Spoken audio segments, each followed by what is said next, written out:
Hello everyone, my name is Amit Kumar and welcome to all on my channel. आज हम discuss करने वाले हैं बायो सेवर्ट्स लॉ को। बायो सेवर्ट्स लॉ एग्जाम के पर्पज से बहुत ही इंपॉर्टेंट टॉपिक है। इसके 3-4 एप्लीकेशंस हैं तो वो बहुत ही इंपॉर्टेंट है। एंड उन 3-4 एप्लीकेशन को अगर हमें अच्छे से समझना है तो सबसे पहले हमें समझना पड़ेगा कि बायो सेवर्ट्स लॉ क्या होता है। सो स्टार्ट करते हैं अपना टॉपिक। सो जैसा कि हमने अर्लियर क्लासेस में पढ़ा है कि जब भी किसी कंडक्टर से करंट फ्लो करता है तो उसके चारों तरफ एक मैग्नेटिक फील्ड बन जाती है। एंड वो मैग्नेटिक फील्ड का मैग्नीट्यूड कितना होगा ये कौन बताएगा हमें? ये हमें बताता है बायो सेवर्ट्स लॉ। तो सबसे पहले कंसीडर कर लेते हैं कि हमारे पास कोई कंडक्टर है जिसकी लेंथ एल है एंड इस कंडक्टर से आर डिस्टेंस पे पी पॉइंट पे हमें मैग्नेटिक फील्ड फाइंड करना है। पर इस पूरे कंडक्टर की वजह से एक बार में हम पी पॉइंट पे मैग्नेटिक फील्ड को फाइंड नहीं कर सकते हैं, क्योंकि इस कंडक्टर पे देखा जाए तो इसका जो सारे पॉइंट है वो अलग अलग डिस्टेंस पे है पी पॉइंट से। सो इसके लिए क्या करना पड़ेगा, हम इस कंडक्टर के छोटे छोटे टुकड़े कर देंगे और उस एक छोटा सा एक इसका लेंथ एलिमेंट ले लेंगे, उसकी वजह से हम पी पॉइंट पे मैग्नेटिक फील्ड फाइंड कर लेंगे। सो सपोज करते हैं इसका एक छोटा सा एलिमेंट ले लिया हमने जिसका नाम है डीएल। सो इस डीएल की वजह से हम पी पॉइंट पे मैग्नेटिक फील्ड को फाइंड करेंगे। सो डीएल एक छोटा सा लेंथ है, तो छोटे से लेंथ की वजह से पी पॉइंट पे जो मैग्नेटिक फील्ड आएगा वो भी छोटा सा ही आएगा, जिसे हम कह रहे हैं डीबी कह रहे हैं। तो डीएल की वजह से मैग्नेटिक फील्ड को फाइंड कर लेंगे एंड बाद में डीएल का जब इंटीग्रेशन कर देंगे तो पूरे कंडक्टर की वजह से पी पॉइंट पे मैग्नेटिक फील्ड को हम फाइंड कर लेंगे। सपोज करते हैं कंडक्टर के अंदर आई करंट फ्लो कर रहा है। सो जब करंट आई फ्लो करेगा तो ये जो डीएल है लेंथ एलिमेंट है इसका नाम चेंज हो जाएगा, इस पे वेक्टर आ जाएगा क्योंकि अब इसके पास डायरेक्शन आ गई है। तो डायरेक्शन आ गई तो इसका नाम हो जाएगा, अब इसको बोलेंगे हम करंट एलिमेंट। सो डीएल वेक्टर का नाम हो गया करंट एलिमेंट, क्योंकि इसमें करंट फ्लो कर रहा है तो इसके ऊपर वेक्टर का साइन आ गया। एंड जो करंट एलिमेंट की डायरेक्शन होगी वही डायरेक्शन होगी जो करंट की डायरेक्शन होती है। सो करंट एलिमेंट डीएल और पोजीशन वेक्टर आर, इनके बीच का सपोज करते हैं एंगल थीटा है।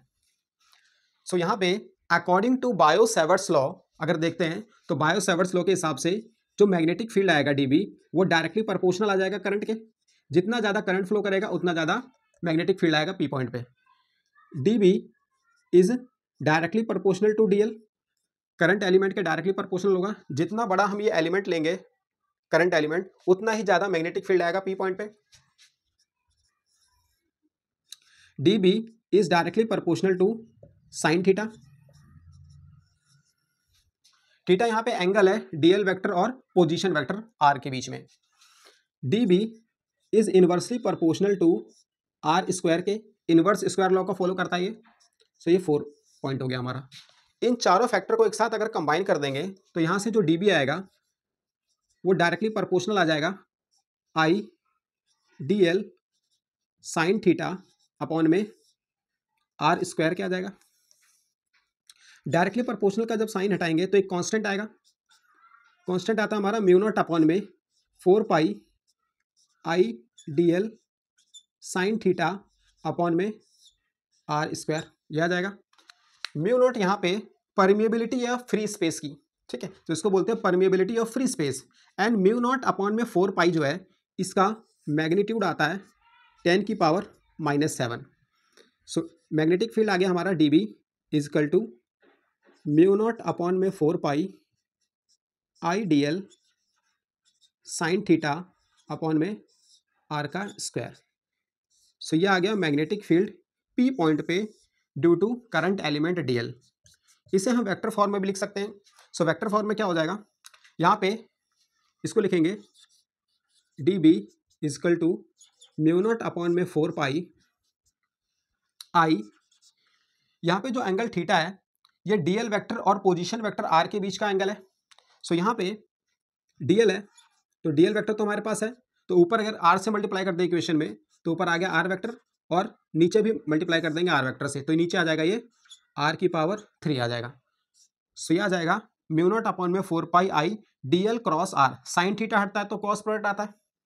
सो ये आ गया हमारा vector form bio Savart's law का। इसको फर्दर एक स्टेप हम आगे और बढ़ा सकते हैं, अगर हम इसे यूनिट वेक्टर की कैप है ना, यूनिट वेक्टर की फॉर्म में लिखना चाहते हैं तो उसको भी लिख सकते हैं। सो यहाँ पे होता है यूनिट वेक्टर होता है हमारा, यूनिट वेक्टर होता है वेक्टर अपॉन में वेक्टर का मैग्नीट्यूड। सो यहाँ से आ जाएगा D B equal to mu naught upon में 4 pi I DL cross R cap upon में आर का स्क्वायर।